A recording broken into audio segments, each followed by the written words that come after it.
He said they've got people in the press. They've got people in every phase of the law enforcement. They own all kinds of land. We've got to destroy them.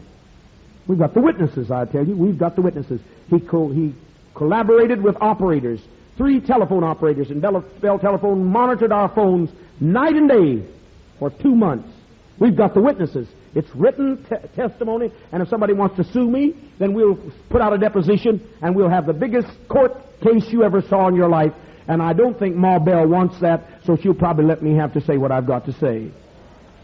Because she would look pretty bad when 3 of her workers that are supposed to be paid to be putting long-distance calls in are doing nothing more than listening to my Jewish attorney that was healed of cancer here when he was dying, and listening to the assistant district attorney who was a member of my church, and listening to my phone 24 hours a day.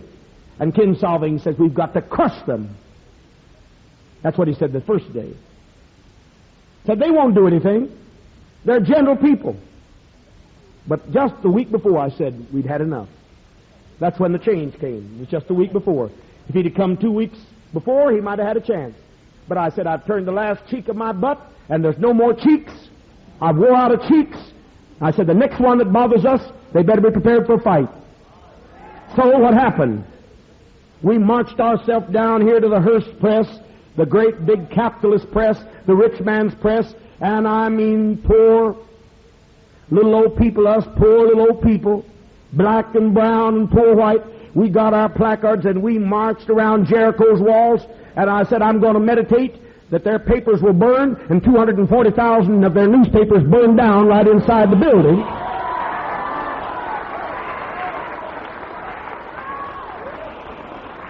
And we marched. I had them down there 98.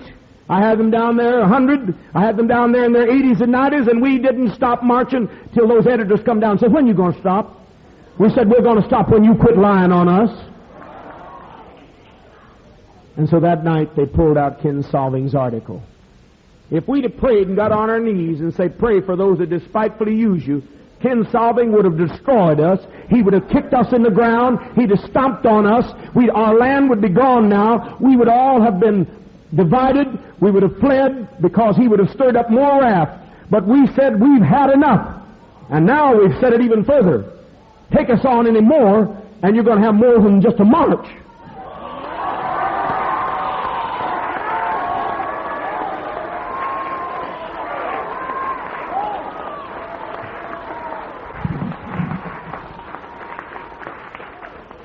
Now, I did not mean to express myself at such length, but I thought I should tell you why I believe what I believe, then you can be free to express why you believe what you believe.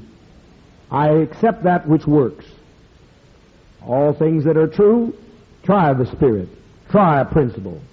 If it works, then it's of God. If it's good, use it. But the principle of turning the other cheek, you can use that once. I'm all for it. And I say if you see a fight, avoid that fight at all costs. Soft answers will turn away wrath many times. And you should try every bit you can.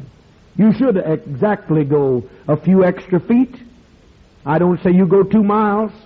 Jesus said when they asked you to go 1 mile, bearing the Roman slave master's pack, go 2. Well, my dear, we've been carrying the slave master's pack for 2,000 years. Now we say it did not work, and we won't carry his pack not even 1 teensy-weensy damned inch.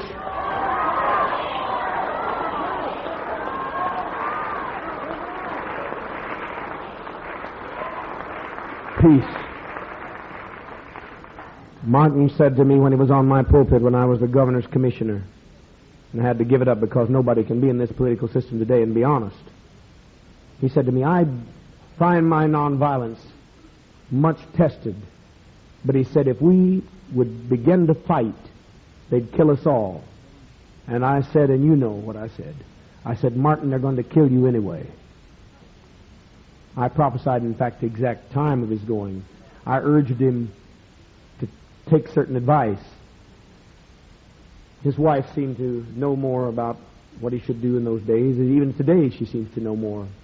Dr. Abernathy's had to resign.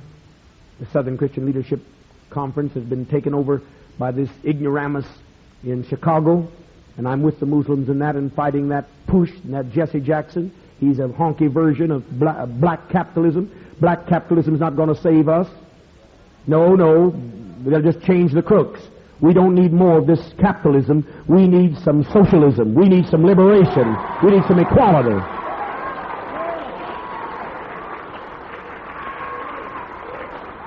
Peace. That's why I say there's so many points I could agree with these people on. Why can't we get down and reason together so we can unite across this nation? Say, well, you're God. Who would we look to? You could still look to me if I look to somebody else. That's what makes me God. I'm willing to bend. I'm principled. I want to get a job done.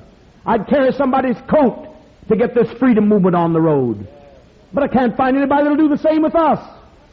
Had a man here on Thursday, a good doctor, head of a psychiatric association. I said a few questions to him, and he treated me uncivil. But I just turned around and ate a little bit of his crap. That's the only way I could get along with him. He said, I don't want to talk to you, he said. Because he was aiming at you. He said, I want to talk to your people. Because he made a remark to one of our people. He said, these people will join my movement. He didn't know a thing about it. He thought he could come in here and get these people to join his movement. He was so silly. He was so silly. He didn't know how knit together we were. But anyway, what did I do after he was rude to me? And I was his guest. I was giving him money to help with the work that he was doing. And it's a good work. Do you know what he's representing? They're cutting on black brains now in the University of California. He gave us proof of the people's heads that are being drilled through just to experiment on them. And they're mostly black and always poor. They're giving drugs that they don't know a thing about. They may cause cancer to alter human behavior. Hundreds and hundreds. The publisher that belongs to our temple in Los Angeles that owns the Herald Dispatch, she said that she has 1,600 cases, legitimate, documented, that she has 1,600 cases where they have experimented on blacks in nursing homes, taken them out against their will. They were on welfare. So he was doing a good job. What did I do? What did I do Wednesday night before your eyes? I just ate his crud. I said, all right, sir. I backed off and ate it because I would go the extra mile to have an alliance with anyone. He's got a big ego, but still he's doing a right work. Most doctors, they won't do anything but work for that Cadillac. You're just a little piece of, you're nothing. They look at you, they don't hardly even look at you. I sent one of our sisters the other day to a doctor because she doesn't have the full consciousness of faith in me. You've got to have a lot of it to get me to work. I don't mean as a friend. I'll fight for you. I go to court whether you like me, if you just call me old Uncle Jim. Went to the court, had a great miracle today. Young woman got out and she confessed to her crimes. I told her to confess to her crimes, and she committed more crimes than you want to talk about. And the police said, who sent you here, Jones? They let her out.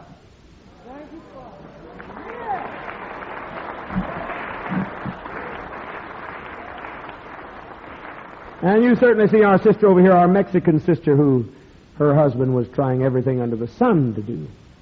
He beat her with the Bible and bruised her with his Christianity, talked about blacks in those derogatory terms, so she took his Bible and set it afire. She's standing over there. There she is. She was also, by the way, paralyzed with a stroke, and I healed her. She also had a cancer, and she was healed. But anyway, this is immaterial to the situation. She believes in me with a childlike faith, and I want to get a message across tonight. I usually do more healings, but I want to get a message across. We'll get to the healings. You've got to get an understanding to get the healing. I told this woman several phrases that she must say in the courtroom. He was going to accuse her of being insane, trying to burn down his house, even his children. He was a liar. He threatened us. He threatened her attorney, an attorney friend that works with our legal attorneys that are in the church. He was going to expose us. And I said, you say these words and he won't get a thing said. And she said them. She went in there with her mind to say just exactly what I told her to do. She believed in me. And he got up on the court stand without his attorney and got up and says, I'll give you $200. His attorney jumped up and said, what are you talking about? You're not supposed to give her. You've only got $350. He says, I'll give you $200. After he got through and the court was over, they said he was biting at himself because he didn't know why he had done it. I know why I'd done it, because I said he'd do it.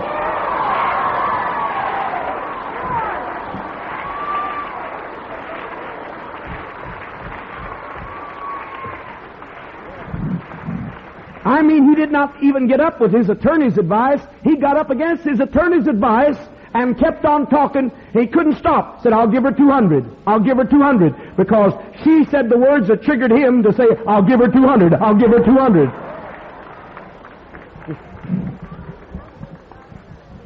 But I sent a sister to a doctor who didn't have so much faith in me, and she'd been to 3. I said, I don't think it's enough. Been going to these outpatient clinics. She said, I'd like to believe, Father, but they say you're God. I can't understand that. I said, well, do you believe I got power to heal? She said, well, when I get healed. I said, you got to have faith before you get healed. Well, I sent her, and they found a malignancy, fortunately, that we can deal with.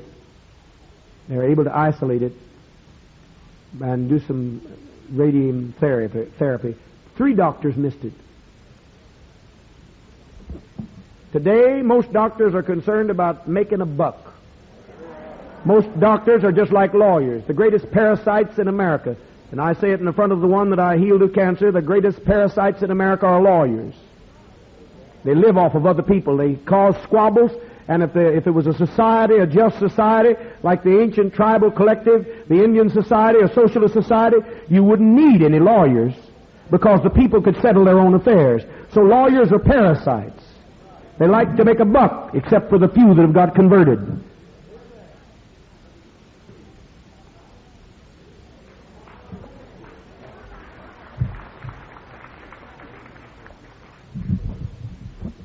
I may be talking, maybe, but I don't stop listening. I had a revelation on something. I know those who are here, and I know those who aren't here.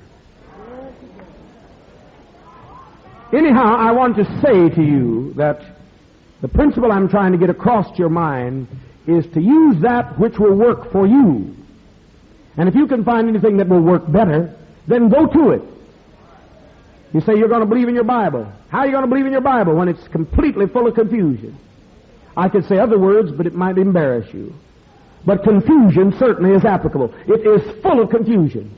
You don't know where Jesus was born. You don't know what happened to him on the cross.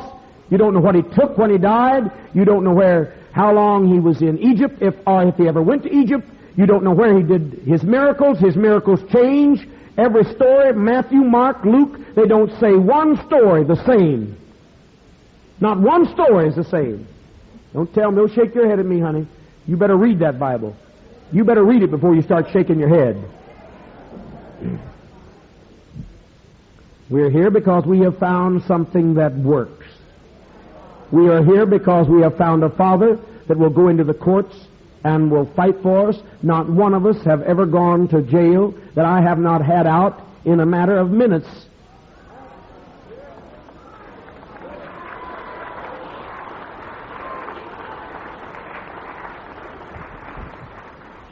My sister last week, when she was losing her home over there, Sister Younger, she didn't have to go to the bank. She didn't have to plead. She didn't have to go to real estate and get on her knees. I said, how much are your back payments? I think I told her what they were. I think I told you the exact amount what it was, $400, and I paid it. I didn't make it come out of the sky. I didn't tell her to go to Jesus. I paid it and saved her house.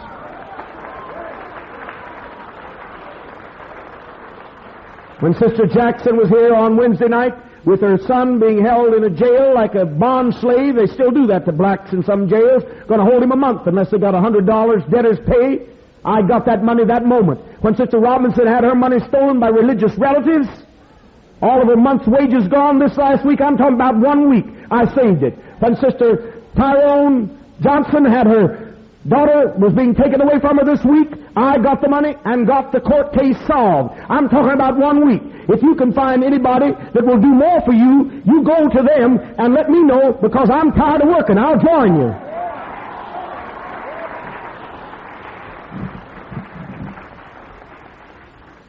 I'm saying that for those that are guests, that you can understand why we believe what we believe. You say you're Christians. How many have died in your church lately? How many caskets have run through your temple? We've never had one in any of our temples. We're not saying that that's important. If somebody dies tomorrow, that won't change this business. We're not here because we can do something about stopping people from dying literally. We're stopping people from dying mentally That's why we're here.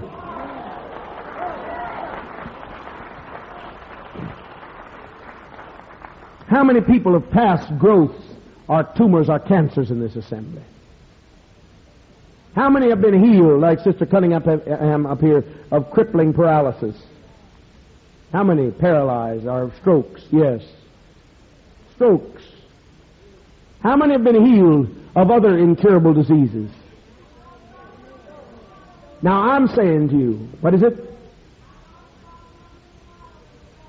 Glaucoma, yes. You ever know anybody that healed anybody of glaucoma? It's an incurable eye disease. We have 100 or so in our record that we know of. We don't try to keep records, but 100 that are healed. One Muslim brother in Los Angeles, completely gone. His glaucoma completely gone. I just came by, and blood came from my hand, and I touched him, and his eyes were healed instantly, as were 80 others that day healed of one form of blindness. On the TVs, I think we had, or last Sunday, wasn't it, some sister blind clear to the back of the building. She was in her 80s. Couldn't see in front of her nose. She counted every finger and told everything I had and went away. She was also crippled. She'd been crippled with a paralytic stroke, and that was cured. There wasn't a trace left of it.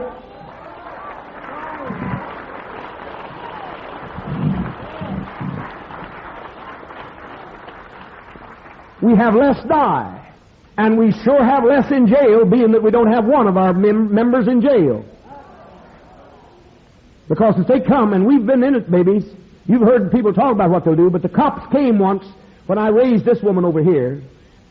She needs to be raised from her sleep now. She's sleeping. That's all right. I want her to sleep. She's a good soul. Pinky. But she was dead. She had a stroke, and she was dead. Stand up, Sister Pinky, so they can see an idol of truth, a representative of truth. They took her. I prophesied that day, didn't I? I said, don't go out in the streets. Right. Yes, you did. I said, there'll be trouble in the streets. I said, don't go out. You'll have trouble in the streets. There'll be a riot in the streets. Don't go out. And I said, don't get an ambulance, no matter what I heal. But all the registered nurses, they forgot it. When I healed her and brought her back, and she was stiff on her side, everyone can testify, she was laying out on the bench, couldn't get any vital signs. I worked with her for 10 minutes. And then I got her healed, but they checked, like I tell everyone, go to a doctor. They forgot that this day I said, don't go, because I don't believe if your healing won't hold up by science, it's not worth anything. I say, go and have it checked. But that day I said, don't get an ambulance. Well, they got an ambulance. And I never saw such a mean bunch in my life. That fire department of Los Angeles was the meanest, most racist bunch I've ever seen. It was right after that I said, I'm going to elect a black mayor. And we got a black mayor down there.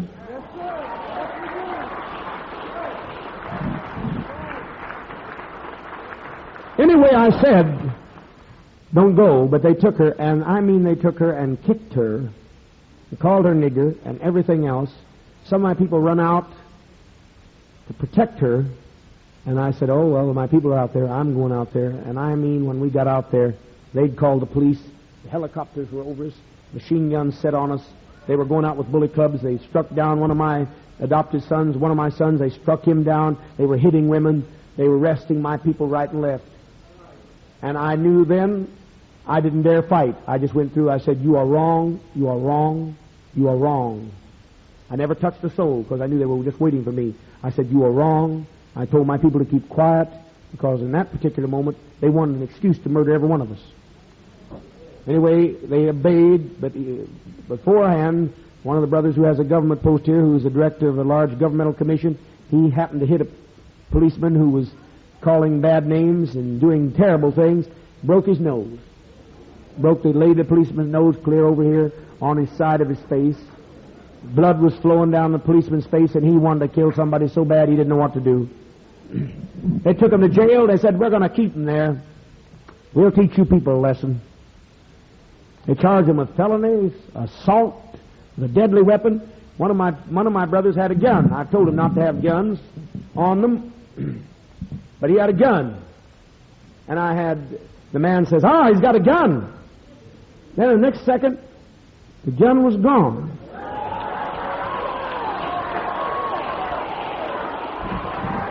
These are documented facts. If you don't believe this, you can go check the records in the police department and see. They're still looking for that gun. Here was the holster, here was the bullets, but the gun was gone. They grabbed him, but the moment they grabbed him, my spirit grabbed that gun.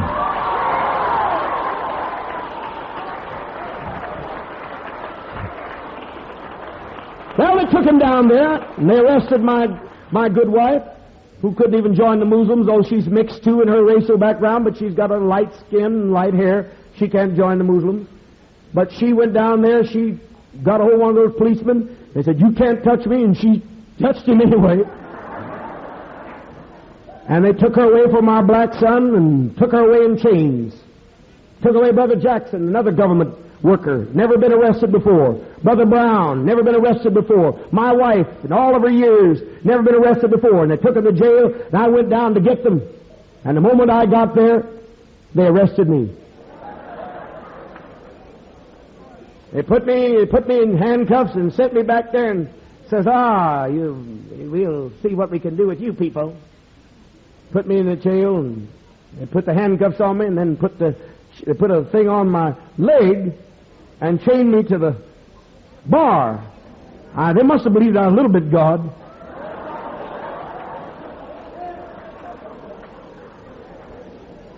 I said, "Now what are you going to do about that?" I said, "I don't know what you're going to do about it, but I'm going to go to sleep." I laid down and they fixed it all up too. They had blood on the cell, they'd just beaten some poor person. They thought they'd scare me with that blood. I laid right down in the middle of it, put my arm under my head. I got me about 5 seconds of sleep, I guess. I guess it wasn't much longer than that, because when back comes somebody and says, I heard him say this. He said, "We got some kind of fool in here. We got some kind of fool in here." This one officer said, "I abridge you of your rights." I said, "I know my rights." He said, "You can get out if you've never been arrested on your own recognizance." I said, "Oh, no." I said, "Black and Indian people never get out on their own. They always have to bail." I said, "Even though I've got the means to get out and the wherewithal, and I have a name, and I've been a government leader, I'm not coming out." I said, "I'm waiting on my trial." "Well," I said, "you damn fool, that will be 6 weeks." He says, "We'll have to keep you 6 weeks." I said, "That's your problem. I'm going to sleep."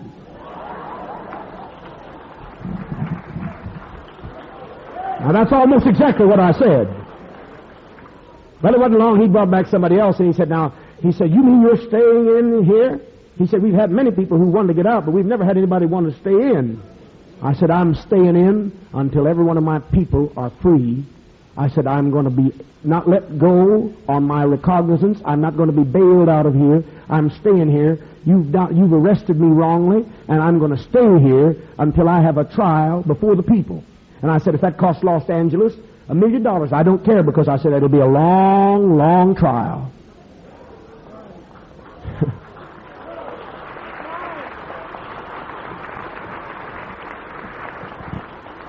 Now, I want you to know they had my Brother Jackson, he's standing back there, and Brother Brown. They had him on assault and battery and with a deadly weapon, and I don't know what all they had him. Inciting a riot, everything in the world. We practically done it, and breaking a policeman's nose, and no one intended to, but he got in front of that door when I wanted my sister out of that ambulance. And by the way, the other miracle, they had her locked up in the ambulance, and then after the fight was over, they looked in the ambulance with the door shut, and she was gone.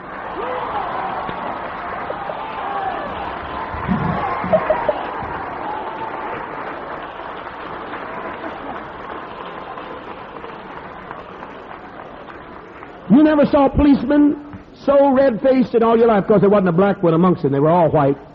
They were all white in that police force. But they were red-faced. Here they had a man that was supposed to have a gun. The gun was gone. They had a woman. They didn't even know what they were fighting over, because I had her. She was gone. The officer said, "Will you tell me one thing? Where did that old woman go?" All I said to him, I says, "That old woman is younger than she looks. She's a fast runner."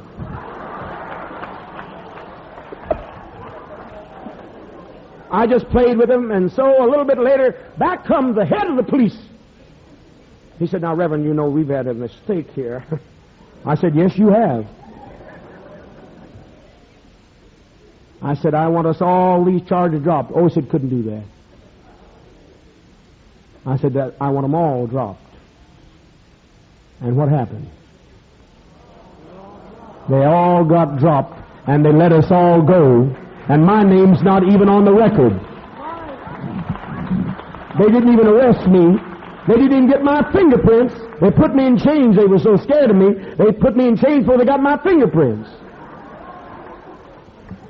Well, it's just to show you that we stick by each other. Now, if you know a group that'll do more, but you see, if you've got a group that's buying Cadillacs for its preacher, buying Rolls Royces for its preacher, they won't have as much money in the legal fund. But tonight, if you need a lawyer, there'll be 2 or 3. We've got a black sister, and there's a Jewish brother here that's a lawyer, and our assistant DA that'll be downstairs to talk to you about your needs. Now, don't bring us up about Aunt Jane. If Aunt Jane belongs in the Baptist church and's giving some jackleg preacher her money, don't bother us with Aunt Jane. A whole lot of folk come in here. I see you in here tonight, a few of you. Your arthritis has got more than you could bear. You saw me in January, and then you went back to your Baptist church after I touched you a little bit. Now your arthritis has got back. Naturally, sitting under the mess you're sitting under. So now you come wandering back in here and you want to get a healing so you can go back and sing in the choir for another 6 months.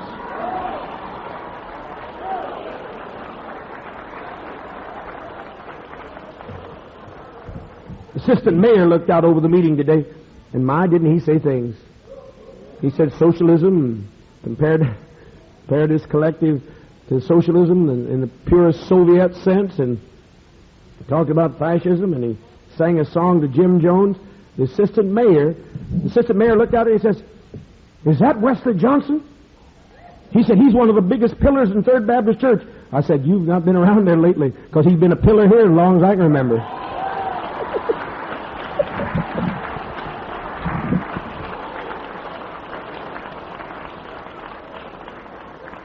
He's been debating about joining. He said, "Well, if he can join, then I can join."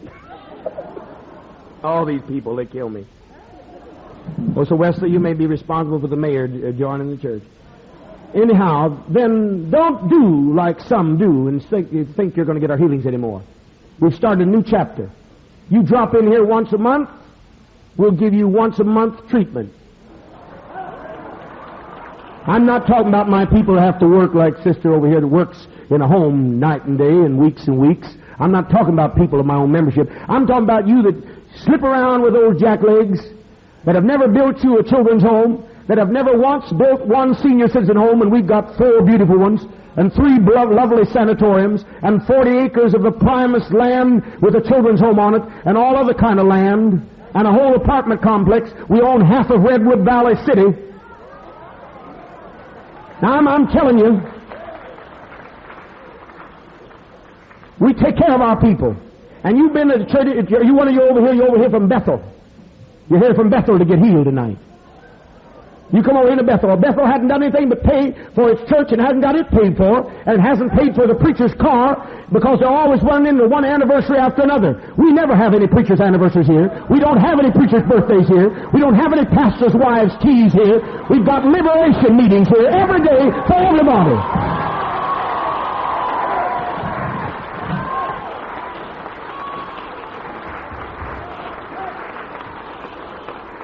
Now, if you want to spend your money on jacklegs while we're getting justice, when we put money to get Sister Davis free, $2,000, and I prophesied the hour she'd be released.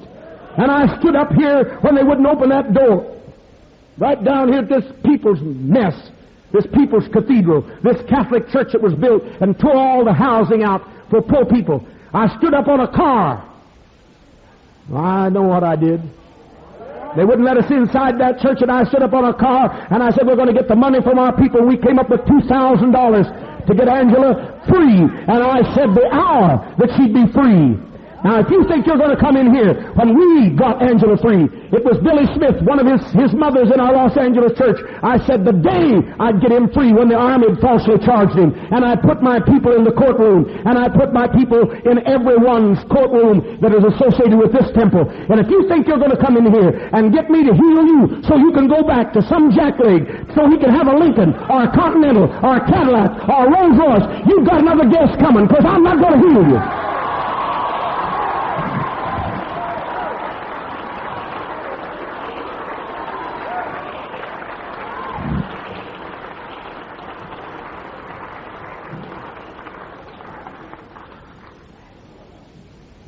Not fair. This sister here, I've got too many sisters like this. Precious Sister Taylor down here. This week she spit up a cancer when I wasn't even present. Growth. They've got it. Have you got that thing in the? You got that thing in the bottle somewhere? She spit it up. Just trusted me when she was choking. That's all right. It's good you got the message. Good you got the message.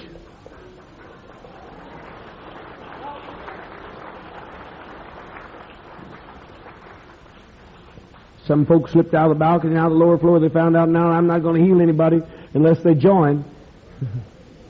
That's right. You've come in vain. If you don't want to identify with us, after all what you've got going. Has the mayor, assistant mayor visited you lately? I even got through to his son and healed his son when he was supposed to be crippled for life. You heard him testify for it tonight. Now, you know, a lot of you folk are afraid to come over here because you're afraid we are just not, we're not one of those establishment niggers. You don't like to come over here because I'm a field nigger. You don't like to come over here because I'm a field nigger. You want to get around one of these house niggers. You know, there are all kinds of house niggers. They're everywhere. House nigger says, yes, sir, no, sir. Whatever the boy, they look to see what the white man wants, and they say, yes, sir, yes, sir. And you've been hanging on to some of those house nigger churches. Oh, that's it. Look at me, brother. That's right. I'm laying it straight. You've been hanging on those house nigger churches, hanging on the Baptist churches, and we looked in Union, South Africa. This man we had here last night was referring to Union of South Africa. This doctor and all the things they're doing here said that it was started there in Union of South Africa, and the Baptists started it. The Calvinists started it. In the Union of South Africa today, I'm preaching a little long, but you should get some of this. The Baptist whites came in there, and now the blacks cannot leave their home at 6 o'clock at night. Wives cannot even live with their husband. Wives have to work out for 15, 20 cents a day. 40 times more pay goes to a white man than a black in Africa, and it was once his country, Union of South Africa. And the reason they lost it is because they let a bunch of Baptists, Calvinists, come in and teach them their religion, and they took the country away from them, and now they have to wear tattoo marks or passes, and a wife has to be all year separated from her children because she cannot live a mile away from where she works. And all blacks have to live out in little old tin shanties and dirt huts outside the city. They can't ride the buses. They cannot go to the theaters. They cannot walk on the streets. They have to walk down off the street and let the whites pass. All because they let their black religions go. The worship of the Great Spirit. They let their black true religion go. Their great black culture go. And they let the white man's religion come in. And some of you acted, so I don't want to leave my Baptist church. Whose Baptist church? It was your slave master's Baptist church. That's who it was.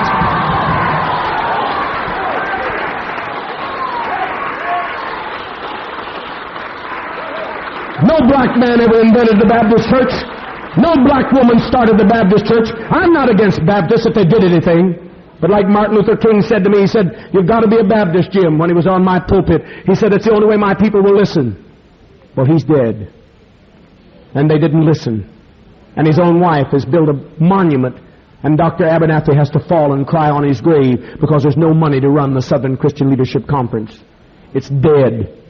Martin's works are dead. And he was a gentle man. Oh, he didn't believe in the Bible, no more than I did. He told me he didn't. But he said, you've got to be a Baptist because my people won't listen unless you're a Baptist. And he was quite true with a lot of them. The mistake is they didn't even listen with Martin being a Baptist. They didn't hear what he was doing. And America's no closer to integration. In fact, it's farther from it.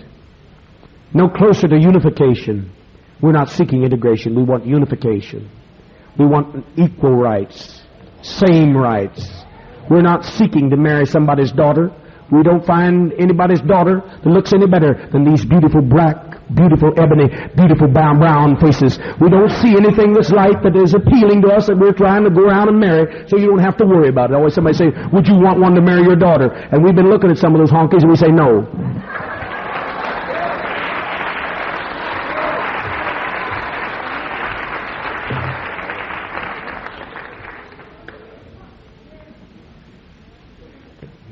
That's good. The report's back. sister has been completely healed. She's all right now, but we just had to call her in. Peace.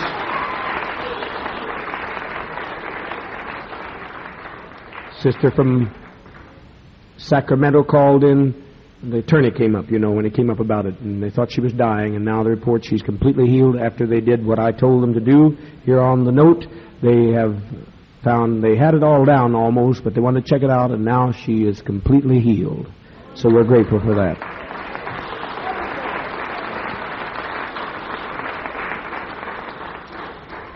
So Martin passed, and he was the last chapter of Jesus' turning the other cheek. Martin's passing, and I want to say this one more time. I've only mentioned it once in this assembly this week. I want to remind you that the night before Martin died, Mrs. King said that even if they kill Martin, we shall remain nonviolent. I wish Mrs. King had never said that, because he was killed by a conspiracy. Oh, I know, we won't hear about it. But now we're finding a little Watergate, as even the mayor, the assistant mayor said tonight, Watergate's just a cover. It's just a circus. He said a very beautiful point. He said it's like trying someone for a traffic violation when they've been guilty of rape and murder. But if you've been reading some of the Watergate hearings, the name Hunt was the same name that showed up in the assassination of Kennedy. Garrison tried to tell you about him in Louisiana, the district attorney there, and now he has been charged with all kinds of charges by the Attorney General. It was done by Mitchell. Everyone that's spoken out and tried to show you these murders against Martin and all of these brothers, against Senator Kennedy, against President Kennedy. But now Hunt was a name that Garrison said was involved in that murder. And you're going to find out a whole lot of things as days go on. But when Martin was killed, the whole Memphis police went the other way.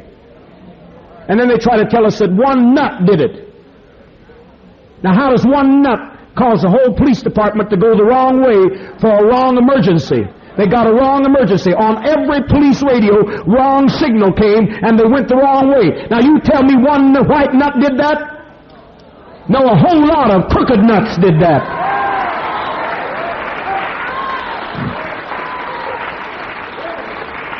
Mrs. King made a mistake.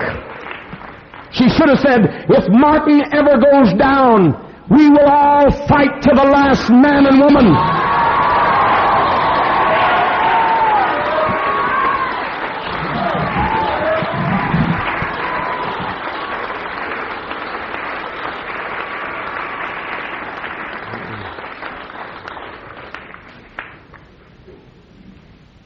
This is the growth that came up out of the sister. Well, it's there at the bottom of the thing. In the bottom of the thing. Here's the roots of it. Down, it's kind of split up. This is the growth that came out of the sister down there in alcohol. It was healed. We were speaking of this earlier. And she was choking. She was choking and spit that up by trusting me when I wasn't even present.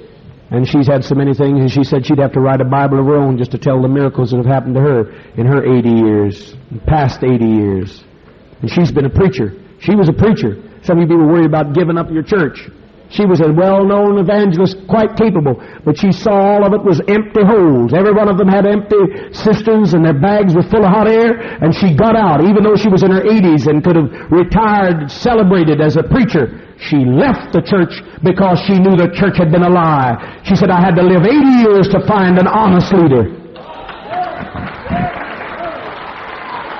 She's not the only preacher. How many preachers left here?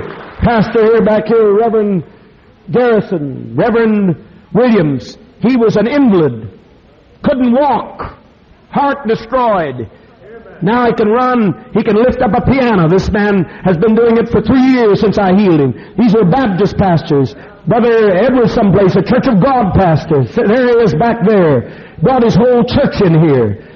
Reverend Young over here, Presbyterian pastor, with all the degrees you want, this white brother, but he's a black man at heart. How many other ministers do we have here? How many other ex-preachers do we have here? Stand up there. All these preachers, ex-preachers. Now, if you haven't heard, he was a preacher and a half. He came here, harmonica player. I want to hear him play after a bit. They left their church in their golden years, some of them. And you say, I don't want to know what I'll come over here with the Jones. I don't know how long they're going to last. Honey, we're going to outlast your Baptists so long, so long, so long.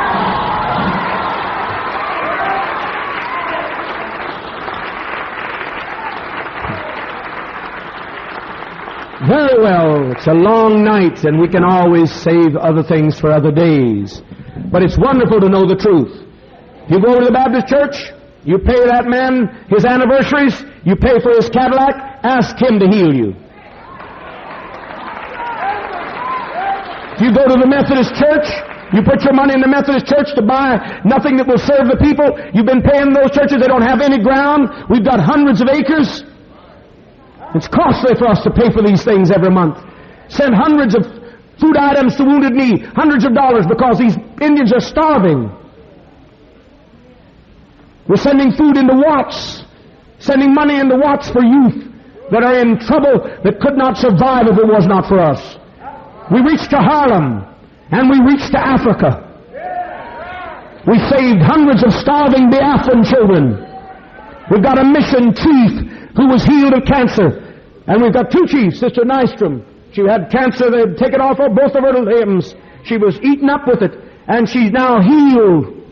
Cancer was all through her. She's walking around on artificial legs, but the cancer was stopped preaching the gospel of Jim Jones in Africa.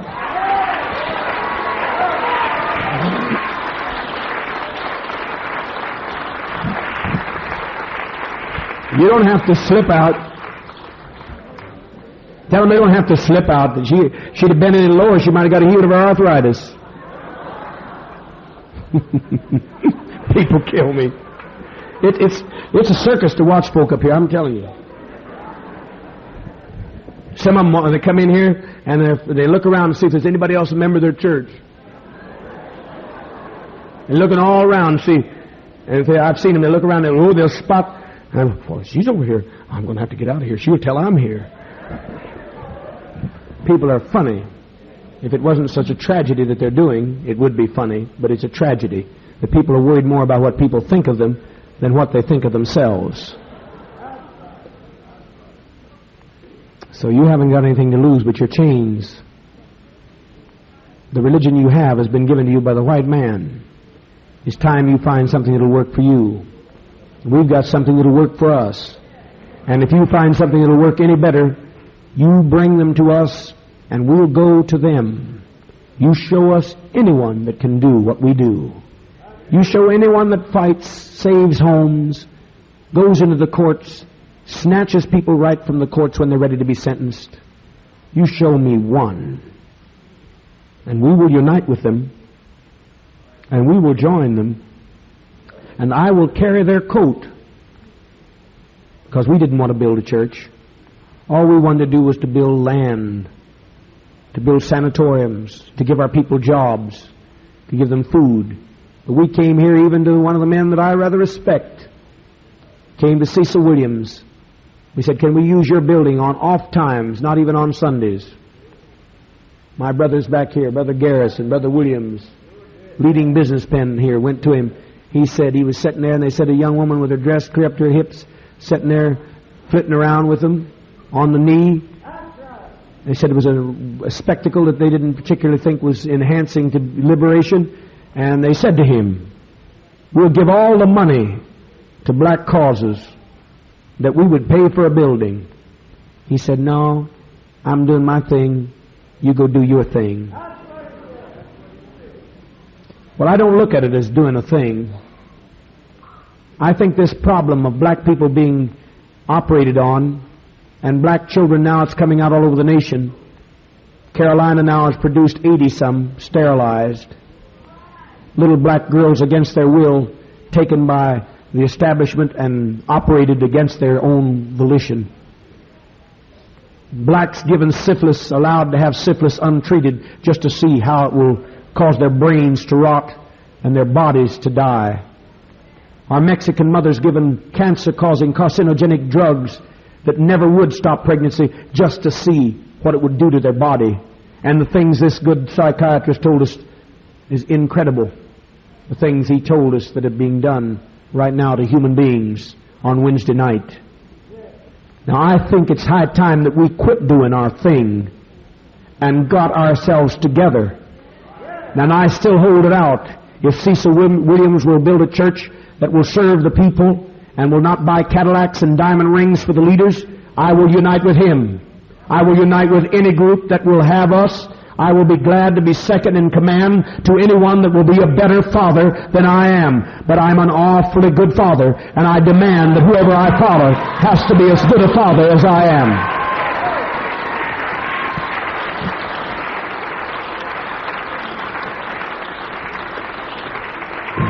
Hands clasped.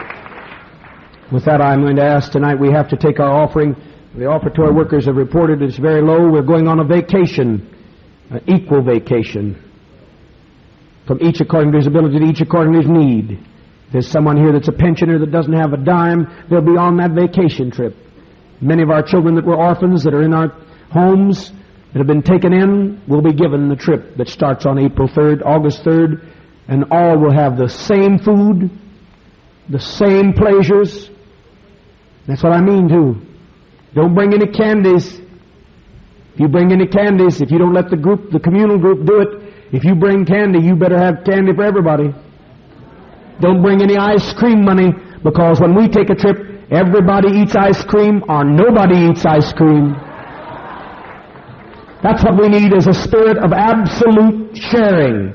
Not some special privilege for the leader to ride in a Cadillac or Rolls Royce and to have finer clothes, but all should have the same. Not only equal, but the same. Did you hear what I said? That principle is emanated here, and it's going to continue. The spirit of that great peace mission is going to continue in the earth. And we're taking over 500 people on the trip. But we've got to maintain the house while we're gone. So I'm going to ask tonight, if there's anyone that wants to give, like one sister gave an offering last night and was healed immediately. Another brother gave an offering that was their conscience, their amount of conscience stood on their feet when the money was mentioned, and was healed of a heart attack. Having pains across his chest, gone right then. Another was healed of prostate growth. How many times does it take to go to the bathroom?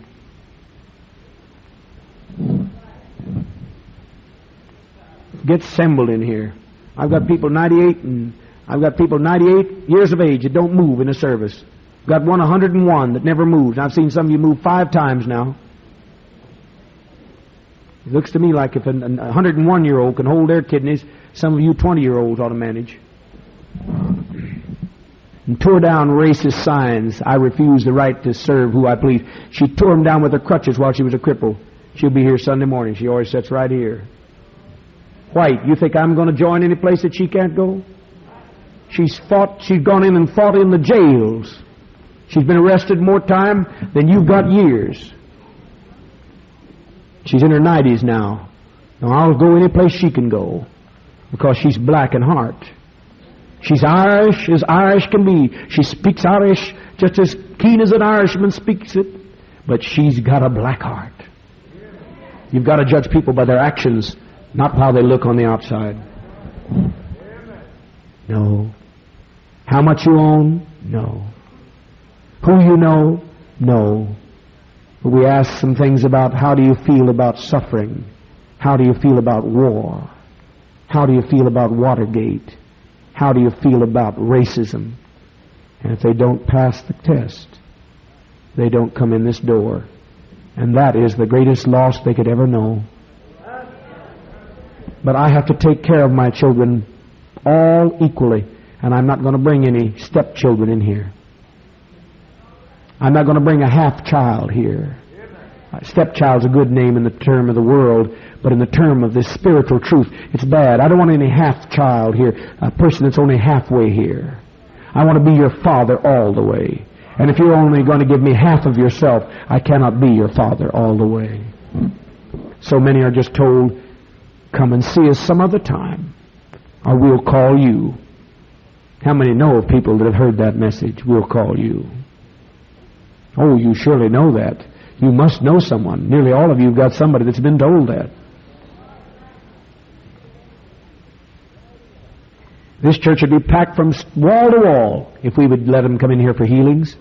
But we're seeking people in here that are concerned about liberation. Anybody's going to come and see a man that on Sunday brought 2 people out of a wheelchair?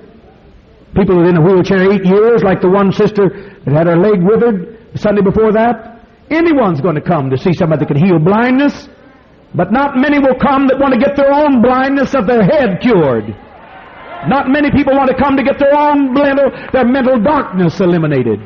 They don't want to get eradicated from the evils that are in their own mind and in their heart, their own prejudices. Man, the newspaper that tried to cause us trouble with Ken Solving, now Ken Solving's been demoted and sent clear to Washington. He's gone, the man that attacked us, the newspaper, and the man that gave him his life was crushed below the mountain right in our cave. They thought they'd show our cave to somebody else, and his daughter died right below the mountain where our cave is. And I prophesied it. I said he'll lose the one he's been selfish over. He'd been mistreating one. One of his daughters is here, one of my nurses. She was a schizophrenic in total withdrawal because he'd molested her. I wouldn't tell it, but she's testified to it. She's now a fine professional nurse. There she is now, one of our best nurses in this church. She couldn't even move a hand when she came to us. You put her hand up here, that's where it would be. Move her head here, that's where it would be. Because he had put such a horrible memory. That's who told the lies. It was in that newspaper article over a year ago. But now the daughter he preferred is dead. And I said it exactly how it would happen. I said the child will die because the child's going to be ruined by him. And he's jealously worshiped that child above others and never given love to the others. That child will die, and they will not need an ambulance to carry that child. It will not die on the spot, but they will not need an ambulance. And somebody picked the child up in a car and took it to Ukiah General Hospital, and from there someone else took it in a car to Santa Rosa Hospital, and there that child died. 1 week just exactly to the year that I said, because he thought he would be able to betray us. And he died just as I said, and his body was crushed, and he's never able to work since, and never will be able to work since. And his wife has had a major heart attack in her early 50s, late 40s rather. She's had one since that article, in fact a few weeks after the article, and he had his accident right under as the sun hit the mountain, it said, right under the shadow of the mountain of protection. Is that not the truth? Is that not the truth? Tell me, we'll survive. There's power in this room.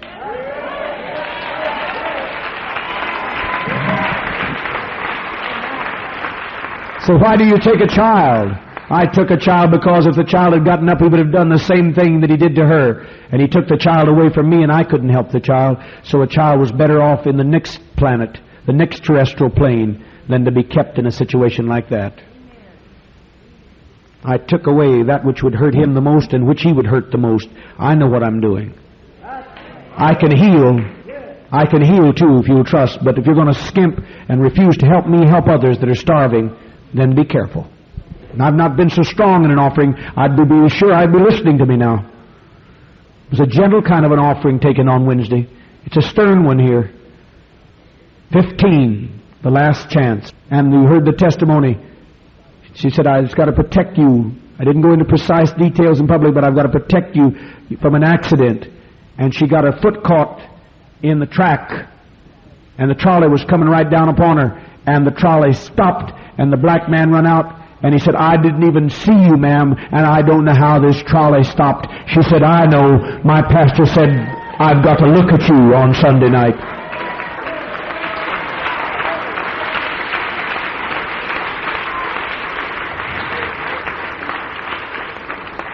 We take these things far too for granted. So don't you worry. I've said you'll always eat. Did I not say so? And have you ever seen me break a promise? No. I've said you'll always have a raiment, you'll always have your place of stay, you'll always have food, and I said something else. Whether you give a dime or not, you'll not go to a concentration camp if you come here and give your life to this cause.